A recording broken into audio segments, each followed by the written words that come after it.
Welcome to Post-Burnout.com interviews. My name is Aaron Kavanagh and I'm the website's founder and editor-in-chief. Post-Burnout.com is a culture website dedicated to venerating burnt-out artists the world over. Our interviews are mainly recorded to be transcribed, but every now and again we release the audio in a series we call Post-Burnout.com interviews. If you enjoy what we do, be sure to subscribe. In this edition of Post-Burnout.com interviews, we speak with Kirsty, Lowery and Sara Lee Shaw of the British rock duo the Pearl Harts. In this interview they discuss becoming musicians, working as session musicians for the likes of Hans Zimmer, Charli XCX, Orla Gartland, Marr, as well as being featured on TV shows such as X Factor and TFI Friday. They also speak about their music being featured on Peaky Blinders, opening for the likes of Garbage and Skunk Anansie, and their new album Love Chaos, and the difference in musical direction compared to their first album Glitter and Spit. Yeah, I guess first thing I'll just ask is for you guys, like how did you individually start getting into music, and then how did you guys kind of meet each other? Well, Sarah's got cool, like your family's musical, Sarah, isn't it? My family's not musical. Yeah, I mean, my dad, he was a guitarist, so I kind of, yeah, grew up with him sort of playing guitar and like keyboards and stuff. He didn't do it professionally, but he was pretty good at it, and it was his hobby. And so I think I always knew that I would play a musical instrument. I really wanted to play the violin, and then at my school there wasn't any like violins to play, so they tried to give me the flute, and then my hands were too small. Then they gave me the clarinet, so I that's what I kind of got given, and I was like so happy. And then I just really wanted to play the drums, and yeah, my mum and dad were like, if you can get some lessons at school, then you're more than welcome to, basically. And at my school, I was lucky enough that they used to give kids like free lessons, or like they were heavily subsidized. It was, I don't know, £3 or £4 for a lesson or something. So, so yeah, that's what I did. I think they kind of wanted me to. They were like, "Oh, you should play the saxophone and progress to another wind instrument." Yeah. But I was like, "Oh, I want to play the drums." And I think my dad was secretly happy because once I sort of like, I got like one of those practice kits, and like I picked it up quite quickly, and he had somebody to jam with. So he was like, "Here's the Rolling Stones, and here's David Bowie, and just all the music that he listened to." So it was kind of nice for him. So he used to like play his guitar, and I played the drums, and that's how I started anyway. So yeah. Kirsty, you're going to tell your story, or? Yeah, I when I was you telling yours has reminded me actually of how earlier I started. But when I was in primary school, the head teacher of the school used to play acoustic guitar, and she'd just play like God songs and stuff. And it wasn't a particularly religious school, but I guess like when you're a kid, like when you're like 6 or 7, you don't really know what music you like, I guess. And so yeah, I just remember learning like a couple of chords up to like He's Got the Whole World in His Hands, which reminded me of the other day. And then I did used to do that at lunchtimes, and that was it. And then when I was like 14, 15, I really wanted to play the bass, and I started on the bass guitar and joined a few bands. And then just haven't really looked back since. My bass guitar teacher was like, "I think you should learn 6-string." And I was like, okay. Because it seemed louder and more fun. And it was. So much of it was kind of like when it came to like the actual music you were listening to at that point and what you were trying to kind of emulate, I guess so much of it was kind of like the influence of adults, whether that was parents or teachers, and then much of it was just self-discovery. I think a lot of it for me was about like my friendship groups and my social groups. It was definitely about like there. I feel like there was. I mean, I'm not a child. I'm not like an adolescent anymore. But like, I feel like when I was an adolescent, when we were adolescents, like there was so like it was such like a scene.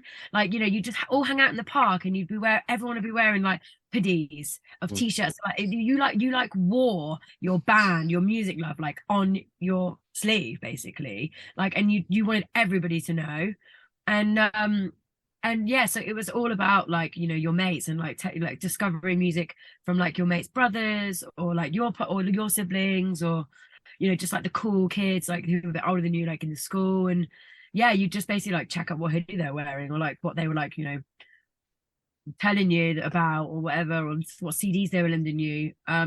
And that's kind of how I got into like music I listened to. Like I was really into like the Distillers and Hole and sort of like the Riot Girl scene in the early, like I was too young for it, but one of the girls at my mates was a family friend of my friends. She used to listen to it a lot. And I remember even like stealing my cousin's like Alanis Morissette CD and being like, what's this? Like, you know what I mean? But yeah, I just really felt like it was a very social thing and you're getting inspiration from your mates. And for yourself, Sarah? I guess, I mean, like, I think for me, I think because I always had like, because my dad was always playing like lots of different things, and I think like a big bit of my influence came from that. And then like, I really got into like a band called Manic Street Preachers. Like I just loved them. And again, like I was, you know, when they sort of first started out, I was too young to sort of like have known who they were, but like I sort of like delved into their back catalogue, and I kind of really liked the intensity of that band. I liked, you know, how they were like four people like against the world. I kind of like that mentality to it. So quite a lot of the people that I went to school with, like, I mean, it was kind of similar to Kirsty in that, you know, people like, there was like people who like wore the things on their sleeves, like, you know, sort of like, you know, like I don't know, bands like Korn or something like that, like all into that. But yeah, I guess I mean, yeah, my group of friends, I think they were just into like maybe more like eclectic, different kinds of music and stuff. And I think I felt the same. Like I think I was drawn to heavier music because I played the drums, and I think that's what was expected of me. And I did play in some heavier bands, but like secretly I kind of liked sort of like a bit more eclectic music, I think. So I didn't really, you know, and sometimes, you know, when you're at school, it's just like if I sort of shared some of my sort of like weird music tastes, I was a bit sort of shy to share them, if you know what I mean. So it was kind of a bit like, yeah, a bit of two things going on. And then, yeah, when I moved to London, because I grew up in the Northeast, but when I moved to London, yeah, we Kirsty and I met because I joined this drum site called I think it was called drummergirl.com or something. Can you do it as a joke? I did it as a joke. And yeah, I was looking to like play in bands, and I just, you know, I was like looking to sort of like find a social group. And I just sort of like signed up to some different websites, like drummergirl.com, well, sign up to it. And I just completely forgot about it. And Lara, who we've actually got a song called Lara. She's one of Kirsty and I's best friends, and we just yeah, she just got in touch and was like, I'm trying to find a drummer for my band, and that was the band that Kirsty was in. So that's how me and Kirsty met, and that was pretty much within, I don't know, the first year that I moved down to London. So yeah. The rest is history. And then, so the Pearl Harts started from there. What was the, I guess, kind of impetus of it being a two-piece? Was it just easier to schedule around, or did you think that was enough? The sound was complete enough? I think that because, so we'd been in a four-piece, and that's kind of like sort of like, it kind of filtered out, like partly because the singer Lara, she got the opportunity to tour with like quite a big touring project, so she was away a lot. And then I think, I mean, it was already started. I think she was already wanting to go a bit more like into a synthy dance kind of direction, and me and Kirsty were like more into sort of heavier music, and you know, we just kind of wanted to explore that really. And I think, yeah, just the idea of just doing it, the two of us, kind of sounded exciting. Kirsty just got a loop pedal, and we just thought, well, if we can use the loop pedal wisely, then we don't need another member. We just figure out how to write the songs. Bear in mind, I'd never started in a band in my life. I've barely done like other bands. And Sarah was like, she's so cool. She like proper championed me, and she was like, let's just get into the rehearsal room. She's like, and let's just play some covers. You know the words to those songs. You've grown up listening to those songs. Just sing them. So we did. And then I was like, hey, this is kind of fun. And then it was horrible at first because I was like, I sound shit. But no, Sarah, you're really supportive and like just encouraged me to do it. And I wanted to do it. And yeah, so we had the idea of wanting to be a two-piece. And I think at the time, it wasn't like we didn't really know what we were doing. In fact, because I had this little practice room in Hackney, and where people used to throw stones at the windows because it wasn't really supposed to be a practice room, but we just sort of went there and we just sort of like sat in there like kind of not really knowing what to do, but like we knew that we wanted to make something, but it was kind of like quite a sort of sweet kind of innocent process as well, because it was like we know where we want to end up, but we just didn't really yeah, just get in the room. We just sat in the room, didn't we? We just did it. We just smashed it out. And I think we, like, you're right, we definitely did have an idea, didn't we, of the sound we wanted. We knew who our influences were. Sarah and I were always really aligned with our musical tastes and our personalities, and just, yeah, we were kind of like inseparable really from the moment that we met, and it just made sense to like do something together, and we both really wanted it. And yeah, it was just easy. I mean, we dabbled like later down the line. We were like, people used to be like, you should have a bass player, or you should do this, and we were always like, fuck off. I'm glad we were like that, you know. I feel like we stood our ground, and you know, we've worked really hard on the sound and to develop it, to make it like a, you know, our sound, but also like a big sound, not just in like volume wise, but like, you know, layers and yeah, full, yeah. And yeah, I'm glad we stuck it out. I'm glad, yeah. So you obviously are like a session drummer. I mean, you've worked with, talk about eclectic days. You worked with like Hans Zimmer, Johnny Marr, Orla Gartland, Charli XCX, as well as working on, I believe, the X Factor and TFI Friday. I was wondering how that came about, how you kind of got involved with those projects, and how you think that the Pearl Harts differ.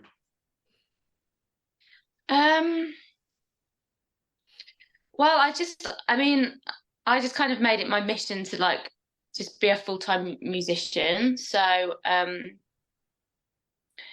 yeah, before, I mean, when we were still doing our old band, I was sort of doing sort of session stuff, and I just, once you're kind of like in that scene, you just like meet other people, and then if the opportunity comes along, you just, you know, I just wanted to take it and have that opportunity. And there's, yeah, like when I did the Hans Zimmer gigs, that was pretty terrifying, because that was like classical music, and I did a bit of classical music at school, but I'm not a very good music reader. Like, I do everything by ear, so that was a bit scary. But yeah, I think it's just like, I think most musicians now, like, it's really hard to sort of like make a living as an artist. So a lot of musicians just like just had to diversify and do lots of other things. So but I like playing with other people, because I think it kind of informs you as a musician, and you can, you know, learn from it, and, you know, bring ideas to the table for your own projects,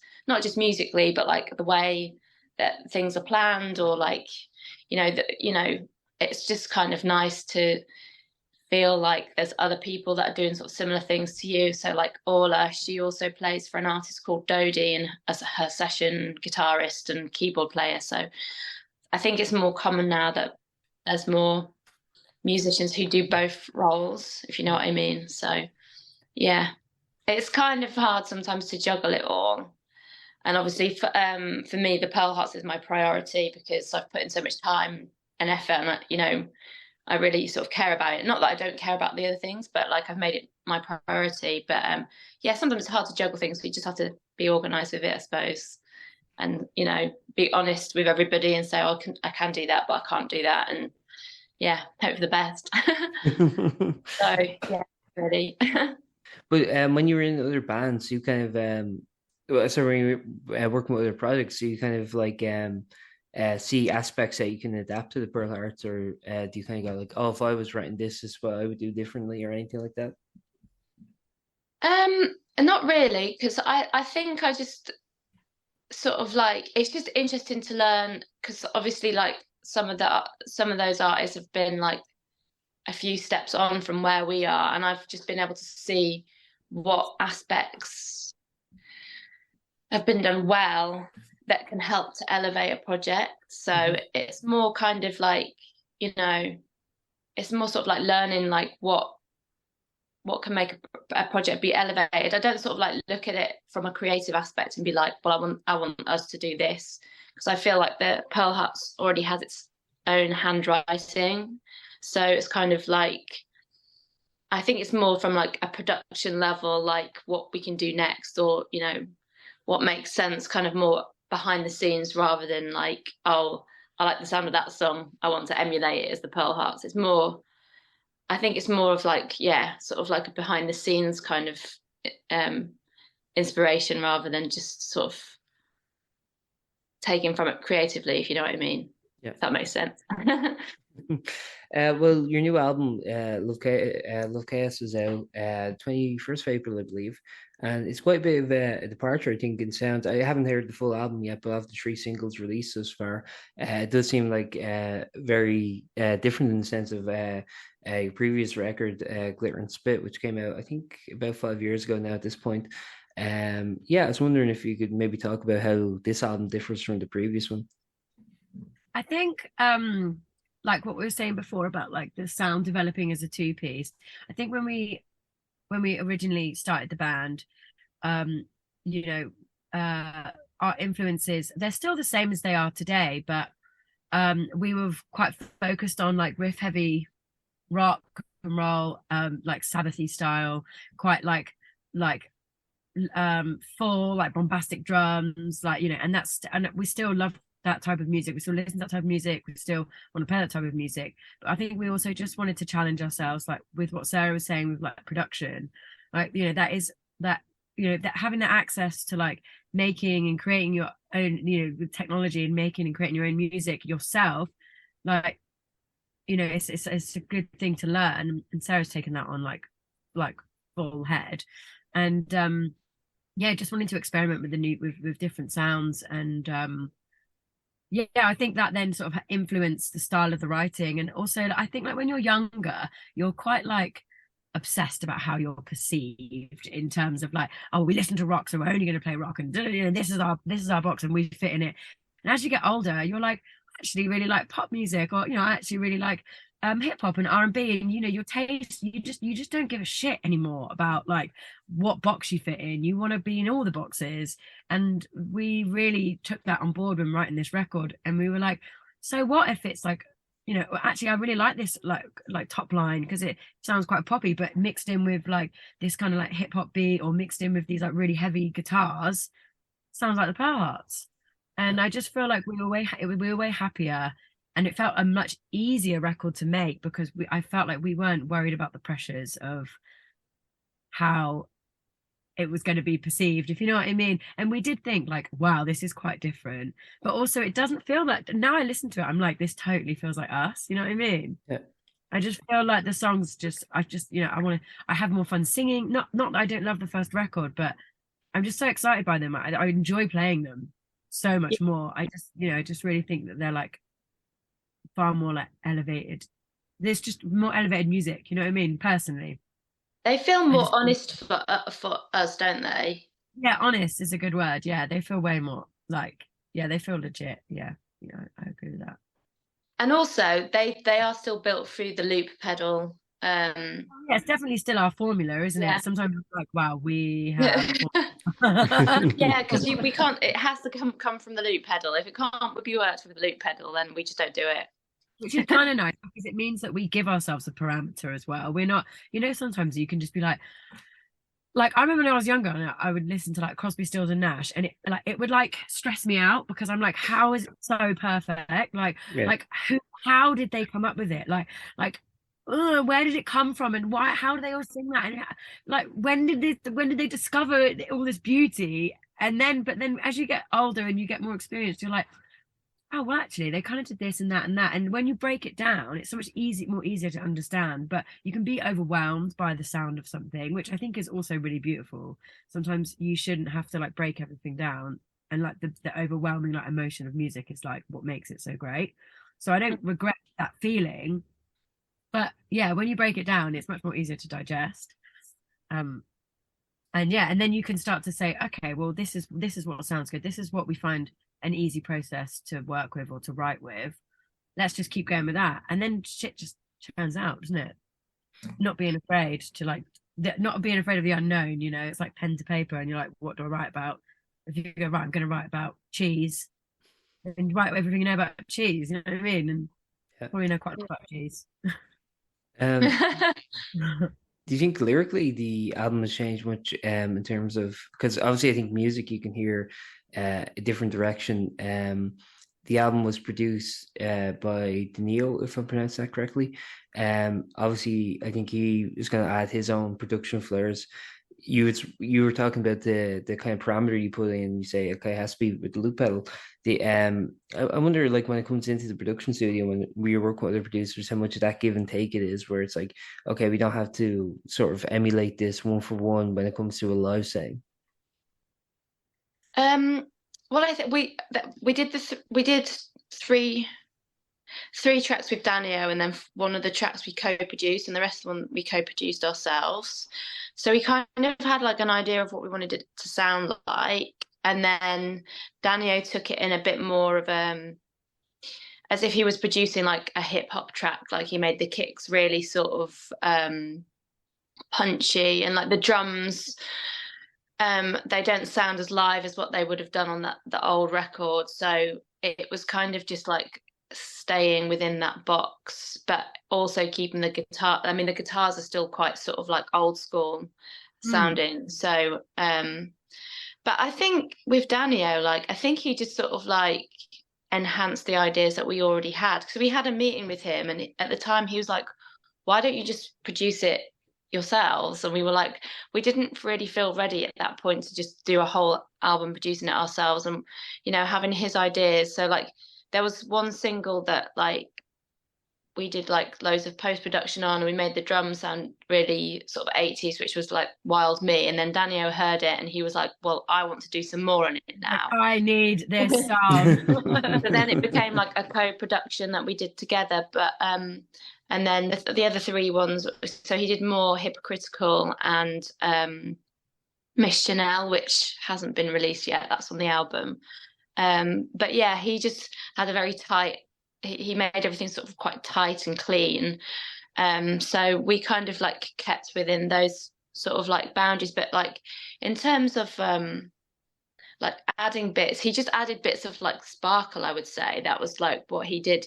He was quite respectful of like changing any lyrics or like guitar riffs. I think he was quite respectful from that. He just sort of like added bits of like magic over the top, I would say, and then just tightened everything up and made it like not like it was live sounding, more studio sounding. Yeah. Yeah. So was that always like a conscious thing in the back of your mind, where it's like, okay, we have to actually be able to translate this live though? Was that always something that you?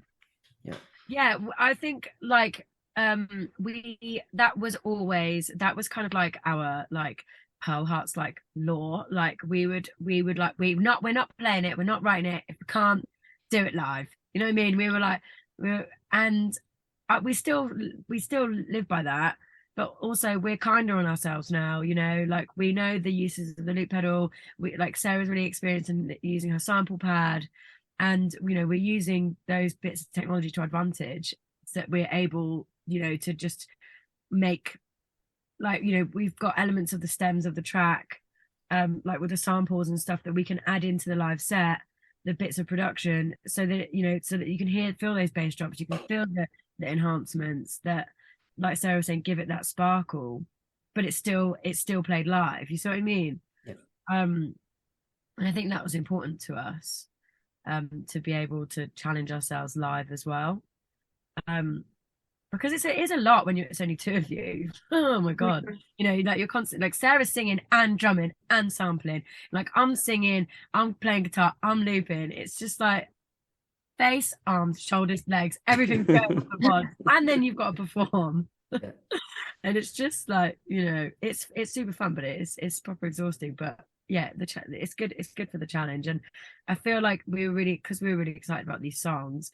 It was like, how do we get them sounding? Making the record and making the record sound great was the priority at the time of making the record. We were a bit like, all right, well, like, you know, Danny was like, let's add in some horns. And we were like, what? Yeah. We're like, can't add horns into the band. Like, we're a two-piece. And he was like, trust me. And there's some like programmed horns in there. But we're like, that actually sounds sick. And we'll figure out how we get that on the live show if we want to. We doesn't necessarily even need to be there, like I think the songs still stand for themselves. And I quite like going to see bands where like it doesn't sound like track, like play for play on a CD. Like you can appreciate that when it's done well, when a live show is done well. But I want to see the idiosyncrasies. I want to see the like the fuck ups. I want to see the bum notes. I want to see the change of lyrics. I want to see the different phrasing, and you know what I mean, the different times. I just think it gives it more emotion. And a record, in a way, a record is a record, and a live show is a live show. They don't necessarily always have to, be a mimic of each other. You know what I mean? Yeah. I want to ask one thing about your label, Double Bang Records. At the moment, it's been just for releases of Pearl Harts. I was wondering, is there any plans to ever expand that and maybe release music from other artists, or is that just kind of your label? Love to do that. Thought about it. Where's the fucking time? Yeah. Thought about it. I think we would need to get some kind of funding to do it. I do think about it because, like when you release something and there's so much that you have to learn, which you don't really think about. You just think, oh, I'm going to make a vinyl and I'm going to upload it to Spotify, and then that's it. And it is, I think it's more straightforward now, but there is a lot of stuff that you have to consider in terms of like boring stuff like data input. Like sometimes I'm like, I didn't sign up for this. Like there's so much like data input to do. And I do think, yeah, I think that like, when me and Kirsty were first starting doing music and stuff, like it was, I don't want to sort of like go, oh, it's so hard for female artists and stuff, but it was harder to be taken seriously, especially in a rock band. On more than one occasion, multiple occasions, people have said, oh, well, we've already had the Runaways. Do you know what I mean? Like, yeah. It was like, well, there's been lots of like 4-piece male bands, but nobody's ever said, oh, we've already had Oasis. Yeah. Or, whoever. Or, I mean, I think actually they're a 5-piece, but anyway.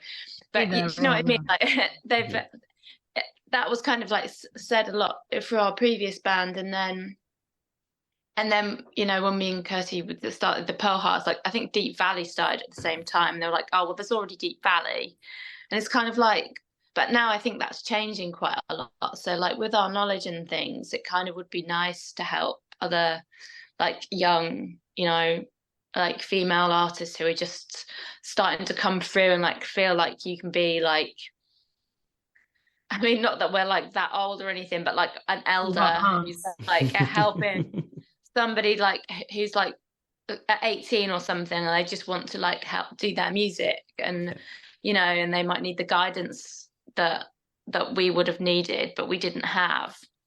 So yeah, maybe one day it'd be nice to do that. It's kind of a sad indictment of kind of the, I guess, music fans that the idea of like, I don't know, women in rock is still seen as somewhat of a novelty or a kind of, what would you call it, a kind of a gimmick or something, Yeah. I mean, was that ever something that you guys like dealt with much, or was that just kind of like the exception rather than the rule? I just think it felt like a bit like if you played rock music, you were just lumbered into this like classic rock place, and it felt a bit kind of throwback. But like I think there's a lot more like female rock artists coming through, like Cassiette and people like that, and like and it feels different now. And there's a lot of I've noticed a lot of like session bands have got like female guitarists in their band, and they're like proper shredding and stuff. So I think it's changing for sure. But I think at a certain point, not that long ago, like literally before the pandemic, when we did our first album, we did struggle sometimes, because I think it's easy if you played rock and roll to be put into this kind of like, a bit of a novelty, wear leather jackets, they must be like the Runaways. Sure. Do you know what I mean? Whereas, yeah, I think it's changing now, but I think tribal groups are kind of coming more like subcultures because of like the social media and TikTok and stuff like that. I think it's making people have like different groups like when we grew up. So yeah. one thing I wanted to ask was, I know, for example, you guys have been featured on Peaky Blinders. You've done tours with bands like Garbage and Skunk Anansie. Um, I was wondering, like, when you have those kind of like big sort of career-defining moments that are like, and I mean, obviously, we're talking probably only really the start of your career in a lot of ways. Um, I mean, like, does those kind of like start expectations, or do you kind of take them again as the exception rather than the rule, or how do you kind of deal with those big kind of like moments like that? We were so lucky, and I don't mean we were lucky as in like, oh, we just like obviously Shirley Manson and Skin and the rest of the band saw something in us that they liked and they wanted to bring us on tour. I don't think bands like that are like, let's watch those guys like fail miserably, what I mean. They obviously wanted to champion us, so it in terms of that, like, I feel like we deserved it, but we were still super lucky. Like, we hadn't even released a single and we toured for 6 weeks through Europe, and we played to like 10,000 people in one show in Italy, and we were like, what? And at the time it was so a blur, really. Like, I don't think we were that stage experienced. We were just lumbered straight in with like in-ear monitors, and it was just a whole nother experience. I wouldn't change it for the world. But I also feel like, now that use of that experience would be so dramatically different because of what we know, of how much more experienced we are, of how we could maneuver ourselves, of the use of the equipment, how we would. I mean, could we? Instagram and social media was not as big as it is now, even when we did that tour. Yeah, it was around, but like I definitely, the band definitely weren't using it as much. So, we did the reach and it was great and it felt organic. And I really do feel like all the fans we got from it were organic, that they're still people we speak to today. They still purchase our records. They still get in touch with us. They still come to our gigs. But, those opportunities where you can reach such a huge amount of people live on a stage is like, such a good opportunity. And you can always use that to your advantage, and whether that's like what you learn, like just being on tour. Like, we'd never had a dressing room. We just played, no offense, but like the toilet club scene venues, that's all we'd ever done. I think we just changed in toilets our whole lives and got ready in like graffitied mirrors, and we were like, there is a floor-length mirror in here, like, what? Where we get fed, like, what? I mean, it was long drives and it was grueling, don't get me wrong, it was not glamorous in any way, but we felt really lucky and it was a dream come true. And I think we'll always be so grateful to those bands that took a chance on us. And I think it gave us strength and hope, because we were like, well, if these guys think we're dope, maybe we are, maybe we can do this. I think it was like it was the big boost, the big kick up the arse that made us believe in ourselves a bit more. Do you think? Yeah, definitely. I think it definitely, I mean, the Garbage ones, that was like 5 shows, I think 5 or 6 shows. That was like, and I remember like the last one that we did, it was in Nottingham, and it was so random that we did those shows, really, because basically I just messaged Shirley on Instagram and I was looking for support slots, and I was like, that could be a good support slot if that, and like she got back to us, and I was like, what the fuck? And like, yeah, we'd only released like 1 single, and yeah, it just happened very quickly. I just remember like we played it in Nottingham, and I was on stage and I was like, just like soak in this moment, because we might not get to do this again. Like, it's highly unlikely. We still need to release more music and have more experience, but and then we did Skunk Anansie, which was like a much longer tour after that. So it did feel kind of like, at the beginning, very kind of like that. And then I think since, I mean, my music career, I think, is always quite up and down. You have to be very lucky for it to sort of stay like that. I think there's very few bands that get that. But yeah, obviously the pandemic kind of, we just, I think, done the Peaky Blinders thing just before, well, a few months before COVID. So, and people were watching that series during COVID, so they were sort of like Shazamming us and everything. So it would have probably been a good time for us to have like tour dates, because people could have Shazammed and then come and seen us on tour, or but that wasn't meant to be. So it does, I think the only thing from having those experiences now is it does feel like we're kind of starting again in a way, but without having those experiences the second time round. We've had those experiences and now we have to prove ourselves on our own. So it does feel a bit scary because we have to have that self-belief ourselves now. So that's the only thing that I would say. Kirsty, you were mentioning the sort of the fans you garnered while doing the live shows, and I kind of agree. I think that like seeing a band live in a lot of ways is kind of unparalleled to, you know, listening to them online or watching videos online, for example. Do you find that too, that like it's the bands, it's the people you meet on the road that kind of stick with you in the long term? I would say, yeah, I would say 100%. I feel like I think especially in like the rock and alternative world, like fans are so loyal. You know what I mean? Like I still love the bands that I listened to when I was younger. Like, I mean, you know, I'm not standing outside a WH Smith waiting to buy the CD anymore, but you know, but I'd definitely be like first in the queue to get tickets. You know what I mean? I want to go, I'd follow, you know, see where my favorite bands are touring. I definitely want to go and see them live, and I definitely want to invest in their merch, and I definitely want to like support what they're doing. And I want to do that for new music as well. I think like post pandemic, I've definitely made an effort to want to go and see more live music, like bit of newer bands, and discover more new music. And yeah, I just think that when you do, you can really make it your own opinion when you go and see a band live, can't you? Like I do this a lot. Like music to me is quite visual. Like if I listen to a song, I picture the band, or I picture like and I pick, or, you know, or how whatever the song is making me feel. I feel like there's pictures when I do it, when I hear it, and I start to make up like fantasy personalities about the band members. So like, you know, that band like Dry Cleaning, you know, like the lead singer, I'm like, she is so fucking cool. Like, you know, she sings cool, she acts cool. I actually have no idea what she looks like. I could just Google her, but I just haven't done it. But I know what she looks like in my head. I want, you know, I want to see them live, and I want to see that visually from, and then you'd be like, oh, I was right, or you know, I'm pretty sure she's not an asshole at all, but you know, she could be. Obviously not. But you know what I mean? Like you gather those opinions, and so when you go and see someone live, you know, I think people can be pleasantly surprised, and just you get to see truly how that person performs, or truly how those bands work together. You know, and like warts and all kind of thing. Like, you know, you feel like humbled. I remember going to see like White Denim a few years ago, and they played at the Roundhouse, and they had a really bad show, to be fair. Like the lead singer's like pedals were like all over the place, and he was getting really upset.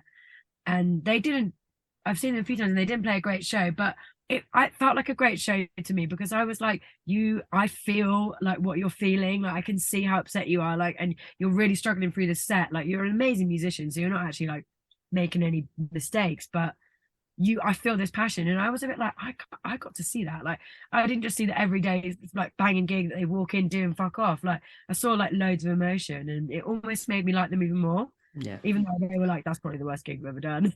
But yeah, it just made me feel more attracted to them as people, and it made me just make them, they feel like they were people. You know what I mean? Yeah. No, I today, you know what I mean? They're not yeah. people, like they're just up there playing it. You know what I mean? Absolutely. I got a similar thing. I saw Snail Mail open for St. Vincent, and a similar thing happened with Lindsay at that. Speaking of live, you guys are playing, I have the dates here. You guys are playing UK and Irish tour, and the three Irish dates are May 25th, Belfast Voodoo, 26th, Dublin Workman's, and 27th, Limerick at the Casbah. Yeah, I was wondering, do you have any expectations for that tour? What, for Ireland? Yeah. We don't have expectations. It's our first time there, so we are a bit nervous.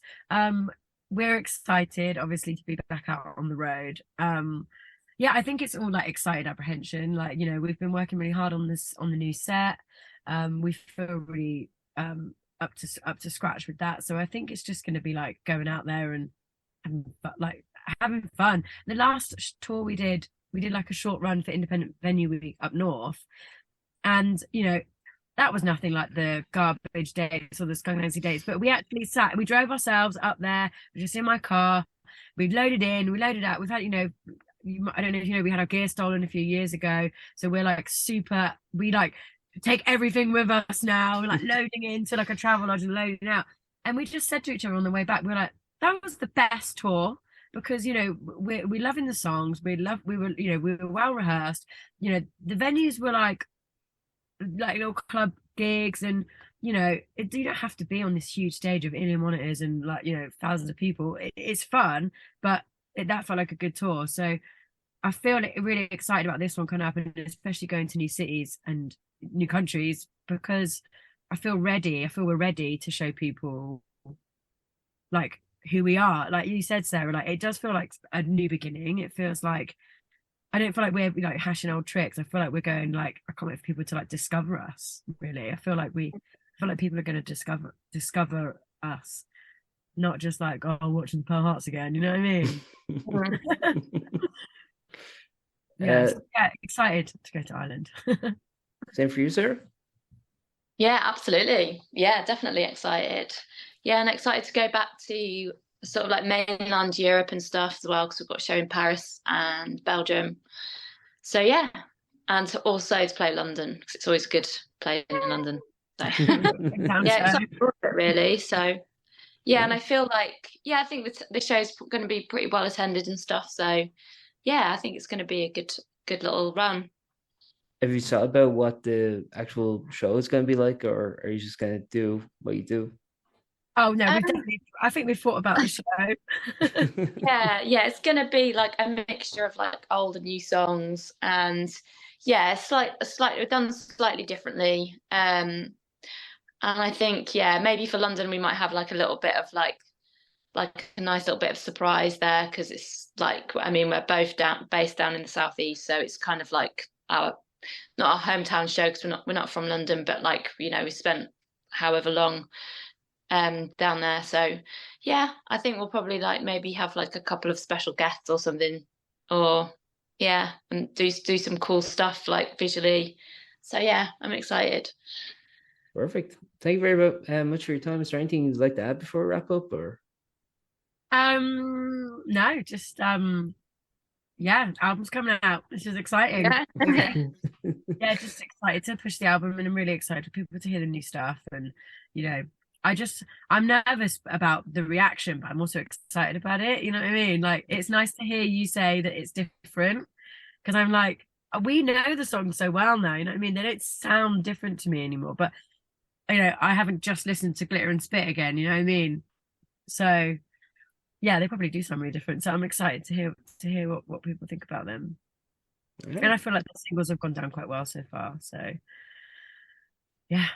Perfect. Thank you very much for your time. Thanks for having us. It's been really nice to meet you. No, of course. Yeah. Thanks very much. Thanks for having us. Thank you very much. Take care of yourselves. Nice one. Have a really lovely rest of your day. You too. Take care. Yeah. All right. Take it easy. Bye. Bye. Bye.